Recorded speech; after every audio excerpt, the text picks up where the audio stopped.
Olá, turma! Tudo bem com vocês? Meu nome é professora Gi e nesse vídeo nós vamos falar sobre variações linguísticas ou variantes linguísticas ou variação linguística, do jeito que você preferir chamar. E o que seria variação linguística? Variação linguística é a capacidade que a língua tem de ser maleável em determinados aspectos.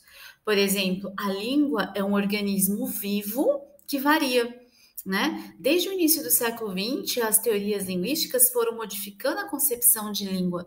E a língua, ela tem essa capacidade de mudar em relação ao tempo, à região, à sociedade, à situação de uso, tá bom? E nós vamos ver aqui nesse vídeo algumas possibilidades de variação. A variedade ocorre, né, ao longo do tempo, por exemplo, é a variação histórica, né? A variedade histórica da língua. Ela tanto pode mudar na fala como na escrita, por exemplo, tá? É a variedade histórica da língua. Vamos ver alguns exemplos de variedade histórica? Por exemplo, farmácia, que era escrita com PH, né?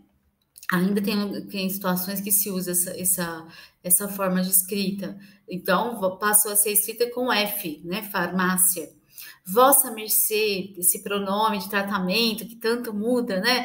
Antes era dito assim, vossa mercê, vosso ser, sunsei. Com o uso coloquial, com a passagem do tempo, as palavras elas vão se modificando sonoramente, como nós estamos vendo aí a palavra você, e com farmácia, por exemplo, a parte da escrita, né? Ela vai mudando o tempo todo. Olha como era escrito, né? Cinema era escrito cinematógrafo. E aí agora hoje a gente chama cinema ou cine, né? Há uma tendência muito grande da língua ela ir perdendo suas formas, seus caracteres, perdendo o seu jeito de expressão. Uma outra forma também é a variação regional. É a variedade que ocorre em razão das diferenças regionais. Dependendo do lugar, as palavras elas vão modificando. Por exemplo, mandioca, macaxeira, aipim, são exemplos de palavras que vão modificando. Em algumas regiões, né, se chama aí mandioca, outras se chama aipim. Abóbora, por exemplo, também é uma forma de, né, utilizar várias formas de se falar. Regiões que chama abóbora, moranga, jerimum. E como que é na sua região abóbora? Diz aí para mim, escreve aí como que é a palavra abóbora escrita na sua região. E também nós temos aqui, ó, o chup-chup, gelinho, geladinho, din-din, sacolé, há várias outras inúmeras formas, né, de se falar o gelinho, o geladinho, o chup-chup, né? São várias formas. E na sua região, como que você chama esse geladinho no saquinho açucarado? De fruta, de leite, né? Olha aqui o semáforo, né? O semáforo pode ser chamado de sinaleira, em outras regiões é sinaleiro, sinal, farol. Depende da variação linguística, né? Depende do jeito como as pessoas utilizam, né, para falar. A língua é um organismo vivo e ela se transforma o tempo todo. Olha só, tem lugares que se chama jaqueta, outros se chama japona. Eu coloquei aqui ao lado, né? E no Rio Grande do Sul, por exemplo, salsicha é chamado de vinas, né? Divinas. Olha que interessante. Menino é uma palavra muito variável também. Então, tem lugar que é piá, não sei se é em Santa Catarina ou no Paraná. Moleque, véi, mano, guri, né? São várias formas, lógico, às vezes é um pouco de gíria, mas tudo isso é variação linguística.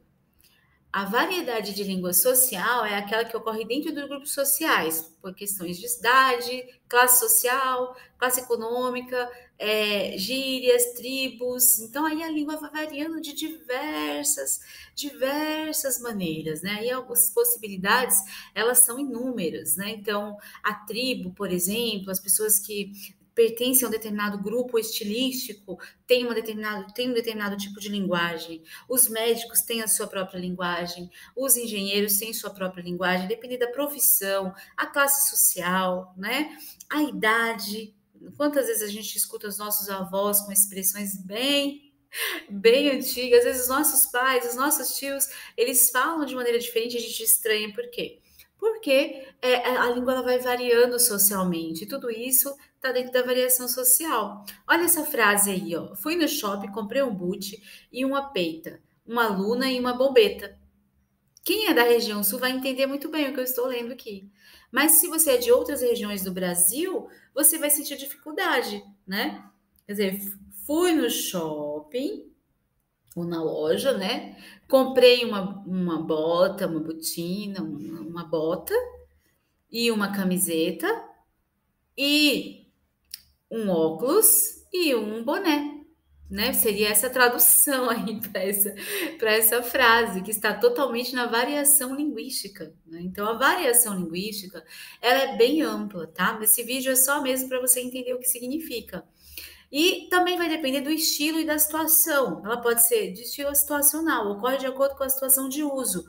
Por exemplo, depende também da situação de uso. Quando ela é formal ou informal. Quando ela é formal, se você estiver num ambiente formal, se você estiver fazendo uma palestra, se você estiver dando uma aula, se você estiver num ambiente de trabalho mais formal, de advocacia, você vai usar a linguagem mais formal, a roupa mais formal. Se você estiver num ambiente informal, é muito necessário que você utilize a linguagem mais informal, né? Então, entra muito a questão de adequado e não adequado, não é mais a questão de certo e errado. Existe mais a questão de adequado. O que é adequado para você utilizar, dependendo da situação que você estiver. Se você estiver na praia com seus amigos, você não vai usar uma linguagem muito requintada, uma linguagem com vossa mercê, uma linguagem, né? Você não vai utilizar pronomes e tratamentos complicados para se dirigir às pessoas, expressões muito estilísticas, muito estéticas. Não vai. Você vai utilizar a linguagem mais simples, mais comunicativa possível, mais próxima do falante, do teu interlocutor, né? Você vai ficar ali no ô amigo, amiga. Você vai falar a linguagem mais próxima. Você está na sua casa com a sua mãe, vai chamar mamãe, maninha, vai falar daquele português mais despojado possível. Aí você vai estar num lugar, no escritório, numa entrevista de emprego, como que você vai se dirigir ao seu futuro chefe? Com uma linguagem mais formal, né? Com uma linguagem mais adequada. Você não vai falar gírias, você procurar falar um português mais próximo do português culto, que é o português da norma culta. Não vai usar tanto o coloquial. O que é o coloquial? O coloquial é a linguagem familiar, aquela familiar, a linguagem despojada que você usa no dia a dia, que você às vezes até transgride um pouco a gramática, o uso da gramática, mas naquela situação não tem problema, as pessoas não vão se preocupar com isso, elas vão entender. É a linguagem mais cômoda para você, você se sente melhor falando desse jeito. Então, essa aula, esse vídeo foi para mostrar para você alguns tipos de variações linguísticas. Espero que você tenha gostado desse vídeo. Dá um like no meu vídeo, compartilhe esse vídeo com seus colegas, com seus amigos, para as pessoas que você acha que vai ser interessante para elas assistir esse vídeo, tá bom? E eu espero que você tenha gostado. Dá um like, fica bem, fica com Deus. Até mais, tchau, tchau. Beijocas.